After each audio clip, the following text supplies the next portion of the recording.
السلام علیکم ناظرین، علی اردو وائس چینل پر آپ کو خوش آمدید۔ اگر آپ چینل پہ نئے ہیں تو سب سے پہلے چینل کو سبسکرائب کر لیں تاکہ ہر نئی آنے والی ویڈیو کا نوٹیفیکیشن پر وقت آپ کو مل سکے۔ گاؤں میں ایک غریب مولانا صاحب رہتے تھے۔ وہ اس چھوٹے سے گاؤں کی اکلوتی مسجد کے امام تھے اور نماز کے علاوہ گاؤں کے لڑکوں کو قرآن پاک کی تعلیم دیا کرتے تھے، جبکہ ان کی بیوی گاؤں کی بچیوں کو قرآن پاک کی تعلیم دیتی تھی۔ یا پھر گاؤں میں اگر کسی کا نکاح ہوتا یا کوئی فوت ہو جاتا تو اس سے جو تھوڑا بہت آمدنی ہوتی ان سے ان کا گزر بسر ہو جاتا تھا۔ ان کی ایک بیٹی تھی جو کہ بہت ہی زیادہ خوبصورت تھی۔ اس کی خوبصورتی کے چرچے دور دور تک پھیلے ہوئے تھے اور یہی بات گاؤں کے چودھری صاحب کے بیٹے تک بھی پہنچ گئی۔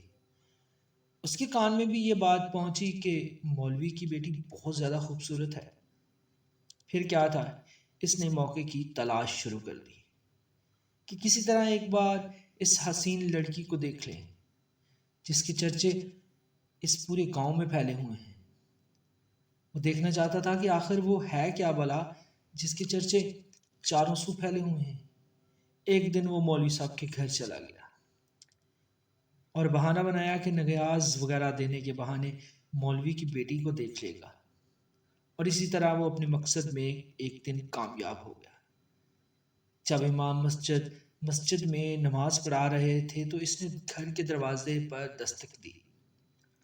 اندر سے مولوی صاحب کی بیٹی کی آواز آئی، کون ہے؟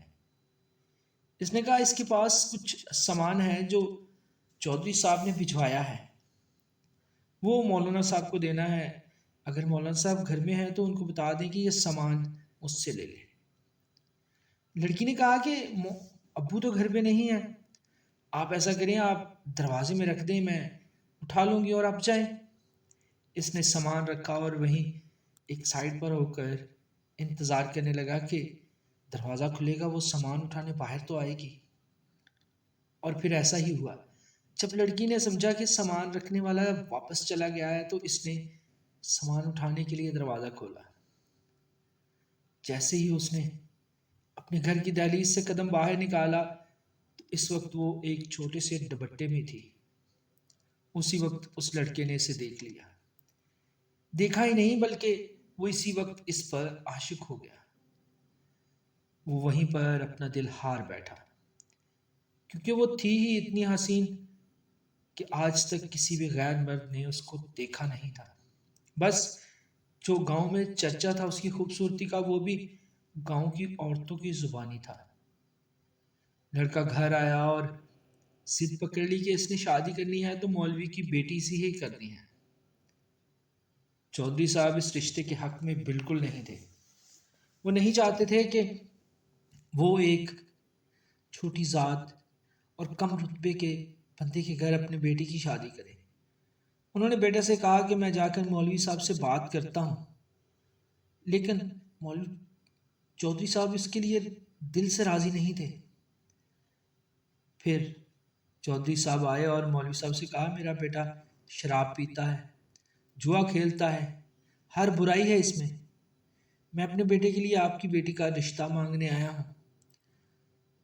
اگر آپ انکار کریں گے تو میں ہنسی خوشی چلا جاؤں گا، کوئی زور و زبردستی نہیں ہے۔ میرے بیٹے میں جو خوبیاں اور خامیاں ہیں وہ میں نے آپ کو بتا دی۔ اگر آپ انکار کریں یا اس رشتے کو رد کر دیں تو میں خوشی سے یہاں سے چلا جاؤں گا۔ یہ نہ سوچنا کہ میری ناراضگی آپ کی زندگی میں کوئی خلل ڈال دے گی یا آپ کی زندگی میں کوئی پریشانی لے آئے گی۔ اب ظاہر سی بات تھی مولوی صاحب نے انکار ہی کرنا تھا جب ان کو خود لڑکے کے والد نے بتا دیا تھا کہ میرا لڑکا شراب پیتا ہے، جوا کھیلتا ہے اور ہر برائی اس میں ہے۔ چودھری صاحب گھر آ گئے اور بیٹے سے کہا مولوی نے انکار کر دیا ہے اور اب دوبارہ کبھی اس گلی سے بھی نہ گزرنا۔ لیکن لڑکے کو بہت غصہ آیا۔ اتنی دولت، عزت اور شہرت کے باوجود مولوی صاحب نے یہ رشتہ کیسے ٹھکرا دیا؟ کیا مجھ میں کوئی کمی تھی؟ کیا میں زنائی تھا، غلط کاریاں کرتا تھا، بدماش تھا، کوئی گنڈا تھا، یا میں جوا شراب پیتا تھا؟ بیٹا مجھے اس بات کا تو نہیں پتا، لیکن مولوی صاحب نے بڑے عاجزانہ طریقے سے مجھے منع کر دیا ہے کہ میں اپنی بیٹی کا رشتہ آپ جیسے لوگ، آپ جیسے امیر لوگوں کے گھر نہیں کر سکتا۔ بس یہ سب بول کر اس لڑکے نے اپنے دل میں مولوی صاحب سے انتقام کی ٹھان لی۔ دوسری طرف مولوی صاحب کی بیٹی بیمار ہو گئی اور اس کے پیٹ میں درد شروع ہو گیا۔ پہلے پہل تو وہ گھریلو ٹوٹکوں سے علاج کرتے رہے، لیکن جب بیٹی کا پیٹ پھولنے لگا تو وہ گاؤں کے واحد حکیم کے پاس چلے گئے۔ یہ بہت پریشانی کی بات تھی۔ اس وقت الٹرا ساؤنڈ وغیرہ اور جدید آلات تو تھے نہیں، لہٰذا حکیم صاحب نے بچی کی نبض چیک کی، پیٹ درد کی شکایت کا جائزہ لیا اور بتایا کہ آپ کی بیٹی تو حاملہ ہے۔ مولوی کے گھر میں تو جیسے قہر مچ گیا، ایک قیامت آن پڑی۔ مولوی صاحب نے بیٹی کو بہت مارا، بہت پیٹا اور پوچھنے لگے کہ کس کے ساتھ اپنا منہ کالا کر کے آئی ہے، بتاتی کیوں نہیں؟ میں نے کون سی کمی چھوڑی تھی تمہاری پرورش میں؟ میں تو ساری عمر لوگوں کے بچوں کو قرآن کی تعلیم دیتا رہا، حیا کی تلقین کرتا رہا، غیر مرد کو شکل دکھانے سے منع کرتا رہا۔ تمہاری ماں پورے گاؤں کی لڑکیوں کو یہی تدریس اور تعلیم دیتی رہی کہ حیا اور پردہ ہی عورت کا زیور ہے، اور تم نے یہ کیا کر دیا؟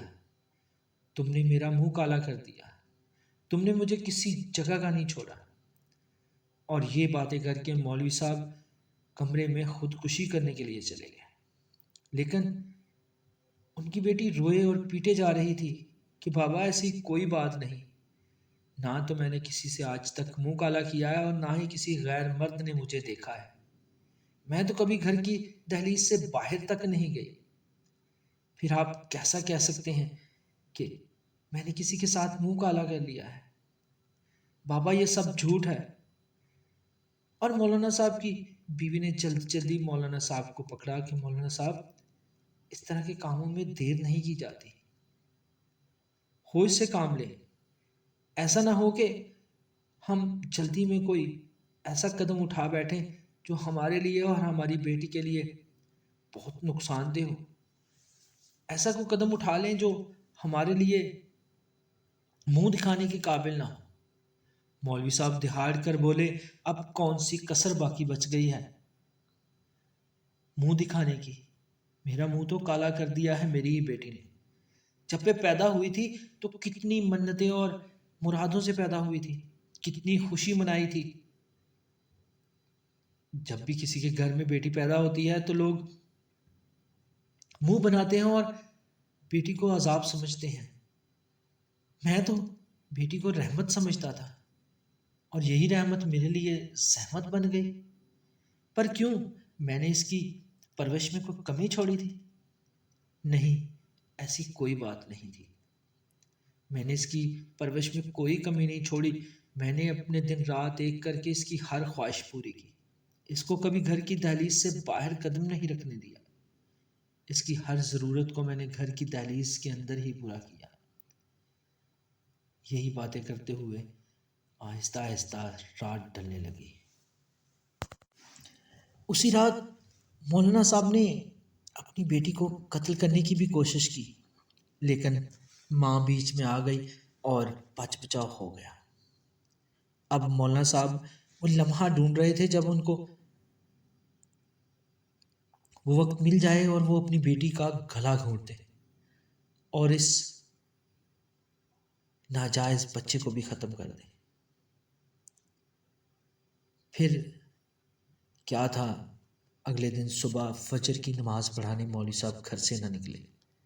ویسے تو یہ بات صرف حکیم کو اور مولانا صاحب کی بیوی کو پتہ تھی، لیکن اندر ہی اندر مولانا صاحب شرمندگی اور پریشانی کی کیفیت میں فجر کی نماز پڑھانے بھی نہ گئے۔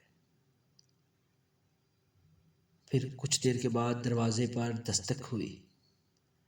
اس سے پہلے کبھی بھی مولانا صاحب نے اپنی بیوی یا بیٹی کو دروازے کی دہلیز تک نہ جانے دیا تھا۔ آج پہلی بار تھا کہ مولوی صاحب نے اپنی بیوی کو کہا کہ وہ دروازے پر جا کر دیکھے کون ہے۔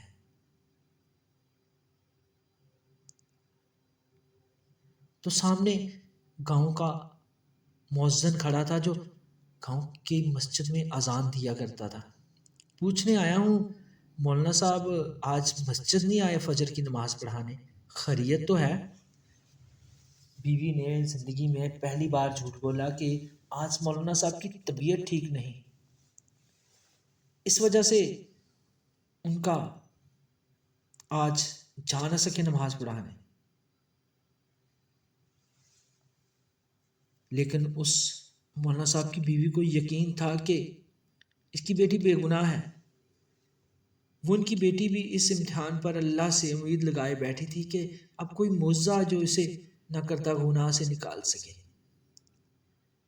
دوسری طرف چودھری کے بیٹے نے جب دن میں 3 بار مولوی صاحب کو بیٹی کو حکیم کے پاس جاتے دیکھا تو حکیم کے پاس چلا گیا۔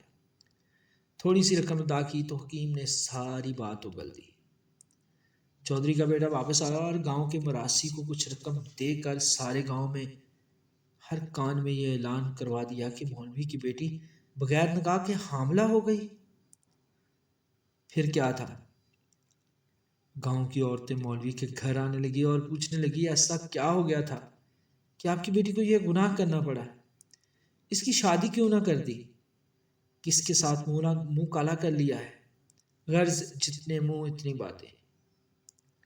گاؤں کی پنچایت نے مولوی صاحب سے گاؤں کی مسجد کی امامت بھی واپس لے لی اور انہیں 1 ماہ کا وقت دے دیا کہ وہ اپنی رہائش کا بندوبست کسی اور گاؤں میں کر لیں، ہمارے گاؤں میں اس طرح کا بندہ نہیں رہ سکتا۔ گاؤں والوں نے اپنی بچیاں بھی مولوی کے گھر ان کی بیوی کے پاس پڑھنے کے لیے بھیجنا چھوڑ دی۔ ہر طرف سے مولوی صاحب کی پریشانیوں میں اضافہ ہوتا جا رہا تھا، انہیں کوئی راستہ نہیں دکھا دے رہا تھا۔ دوسری طرف چودھری کے بیٹے نے بھی ایک بہت بڑی دھمکی دے دی تھی کہ مولوی تم نے میرا رشتہ ٹھکرایا ہے اور یہ تم نے بہت بڑی غلطی کی ہے۔ اگر تم اس گاؤں سے جا کر کسی اور گاؤں میں بس بھی گئے اور وہاں جا کر تم نے امامت کی، کیونکہ امامت کے سوا تو تمہیں آتا کچھ نہیں، تو میں وہاں آ کر بھی تمہارا منہ کالا کروں گا، تمہیں وہاں پر بھی رہنے نہیں دوں گا، کیونکہ تم نے گاؤں کے چودھری کے بیٹے کے رشتے کو ٹھکرایا ہے۔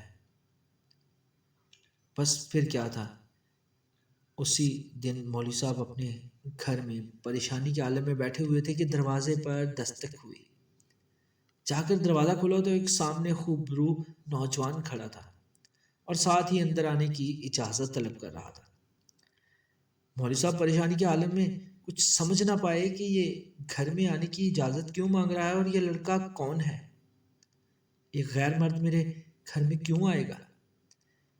ان کی پریشانی کو لڑکا سمجھ گیا اور اپنا تعارف کروایا۔ مولانا صاحب، استاد محترم، میں آپ کا شاگرد ہوں، بچپن سے آپ سے قرآن پڑھا ہے، فلاں شخص کا بیٹا ہوں اور برابر والے گاؤں سے آیا ہوں۔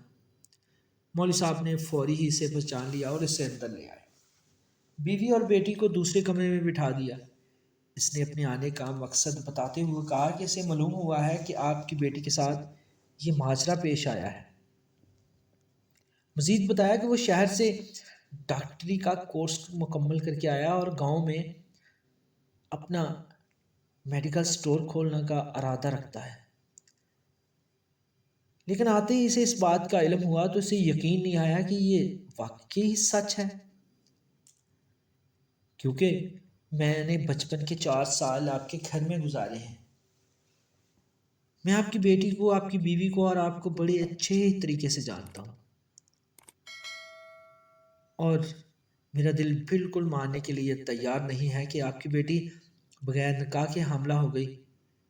میں بس اس راز کو معلوم کرنے آ گیا ہوں۔ مولوی صاحب کو بھی کچھ امید سی نظر آنے لگی۔ اس لڑکے نے مولوی صاحب کی بیٹی کو بلایا اور بیٹی کی نبض دیکھی، پھر کچھ تفصیلات پوچھی اور پھر کچھ سوچتے ہوئے مولوی صاحب سے ایک بکرا اور ایک کتے کا بندوبست کرنے کو کہا، جبکہ لڑکی کو دن کا کھانا کھانے سے منع کر دیا اور بھوکا رہنے کو کہا۔ اس کی بات پر عمل کرنا پڑا۔ مولوی صاحب اور کرتے بھی تو کیا کرتے، ڈوبتے کو تنکے کا سہارا چاہیے ہوتا ہے۔ رات تک سارا بندوبست کر دیا گیا۔ لڑکا یعنی ڈاکٹر نے گاؤں کی کچھ معزز عورتوں کو بھی بلا لیا اور ان کو بالکل خاموشی سے اپنا کام کرنے کو کہا۔ ان عورتوں سے بکرے کا گوشت پکوانے کو کہا۔ جب گوشت پک چکا تو اس لڑکے نے لڑکی سے کہا کہ یہ گوشت پیٹ بھر کر کھاؤ۔ ویسے بھی لڑکی صبح سے بھوکی تھی، جی بھر کر گوشت کھایا۔ ڈاکٹر صاحب نے اسے ایک ٹکڑا بھی روٹی کا کھانے نہیں دیا، پانی نہیں پینے دیا، بس گوشت ہی کھلایا۔ جب لڑکی نے گوشت کھا لیا تو اس وقت تک محلے کے کچھ مزید لوگ، چودھری اور اس کا بیٹا بھی مولوی کے گھر کے باہر جمع ہونا شروع ہو گئے کہ یہاں کیا ماجرا چل رہا ہے۔ اس لڑکے نے مولوی صاحب کی بیٹی کو بلوایا اور دوسرے کمرے میں لے گیا۔ یہاں پر اس نے پہلے سے ایک کتا ذبح کر کے اس کی کھال لٹکائی ہوئی تھی اور اس کا سر اور دوسرے اعضاء رکھے ہوئے تھے۔ اس لڑکی کو اس ڈاکٹر نے بتایا کہ جو گوشت ابھی تم نے کھایا ہے وہ گوشت اسی کتے کا تھا۔ بس پھر کیا تھا، لڑکی نے زور و قطار الٹیاں شروع کر دی اور جو کچھ کھایا تھا سب باہر آنے لگا۔ کچھ ہی دیر میں اس کے پیٹ سے الٹیوں کے ذریعے ایک چھوٹا سا بچہ، اتنا چھوٹا سا بچہ کہ وہ ایک ہاتھ کے برابر تھا، باہر نکل آیا، جسے سب محلے والوں اور عورتوں نے اپنی آنکھوں سے دیکھا۔ وہ بچے کا سر عجیب سا تھا اور انتہائی خوفناک اس کی شکل و صورت تھی۔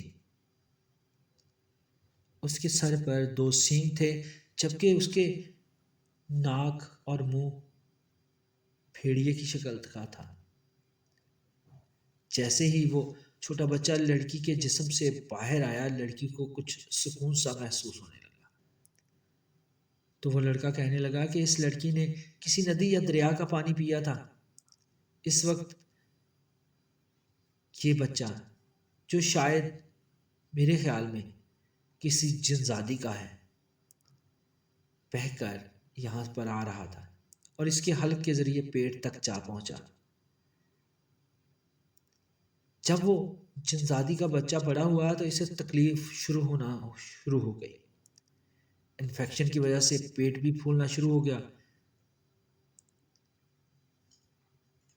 تمام لوگ اس سے سوال کر رہے تھے تو کہ تم کیسے کہہ سکتے ہو کہ یہ جنات کا بچہ ہے؟ تو وہ بولا کہ میں نے قرآن پاک میں اور حدیثوں میں پڑھا ہے کہ جنات اپنے بچے جب ضائع کرتے ہیں تو وہ پانی میں کر دیتے ہیں، اور وہ جب ہوتے ہیں تو بہت چھوٹے ہوتے ہیں۔ اور دوسرا سب سے بڑی بات کہ اس مردہ بچے کے سر پر سینگ ہے۔ اگر یہ لڑکی کے معدے میں گیا تھا، یعنی خوراک والی جگہ پہ، اس لیے زیادہ دیر تک خراب نہیں ہوا، لیکن جب یہ خراب ہونا شروع ہوا تو اس نے لڑکی کو بھی تکلیف دینا شروع کر دی۔ یہ پہلے ہی مردہ تھا، لیکن اندر جا کر اس کا جسم پھولنا شروع ہو گیا، جس کی وجہ سے میں نے اس کو بہت زیادہ گوشت کھایا ہے۔ زیادہ گوشت کھانے کی وجہ سے معدے میں جگہ کم بچ گئی اور لڑکی نے جو گوشت کھایا تھا وہ گوشت اس جنزاد مردہ بچے کے ساتھ شامل ہو گیا۔ اور جب میں نے اس کو کتا دکھایا تو اس کو الٹی شروع ہو گئی اور وہ تمام گوشت جو اس نے کھایا تھا وہی اس مردہ جنزاد بچے کے جسم کے ساتھ اس کے حلق سے باہر آ گیا۔ گاؤں کے سب لوگ اس لڑکے کی ذہانت اور حکمت دیکھ چکے تھے اور اس لڑکی کی پاکدامنی بھی سب پر واضح ہو گئی تھی۔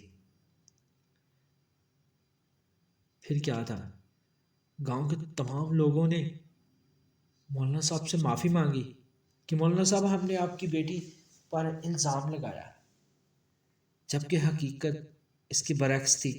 کوئی بھی نہیں جانتا تھا کہ اصل حقیقت کیا ہے، اور یہ تمام باتیں کسی اور نے نہیں، گاؤں کے مراسی نے لوگوں کو بتائی تھی۔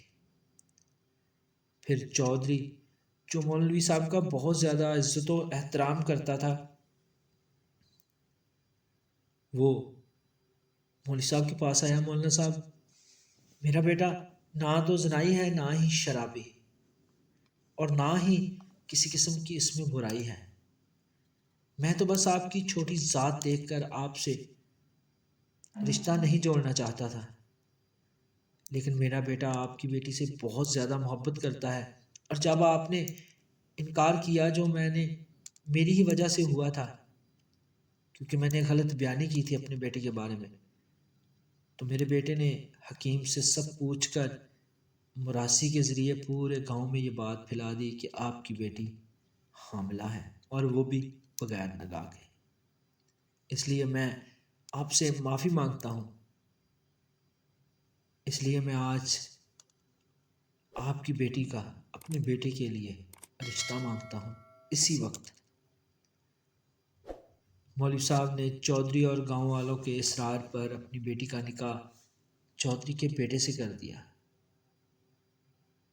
اور پھر مولوی صاحب اسی مسجد، اسی گھر میں دوبارہ سے امامت کروانے لگے اور اسی گھر میں رہنے لگے، جبکہ ان کی بیٹی چودھری کے بیٹے سے نکاح کر کے گاؤں کی بڑی حویلی میں ہنسی خوشی اپنی زندگی گزارنے لگی۔ ناظرین، یہ کہانی آپ کو کیسی لگی؟ اگر کہانی اچھی لگی ہے تو ویڈیو کو لائک کریں، شیئر کریں، اور اگر ابھی تک آپ نے چینل کو سبسکرائب نہیں کیا تو چینل کو لازمی سبسکرائب کر لیں، تاکہ ہمیں موٹیویشن ملتی رہے اور ہم آپ کے لیے اچھی اچھی کہانیاں لے کر آتے رہیں۔ ملتے ہیں انشاءاللہ اگلی کہانی میں۔ اللہ حافظ۔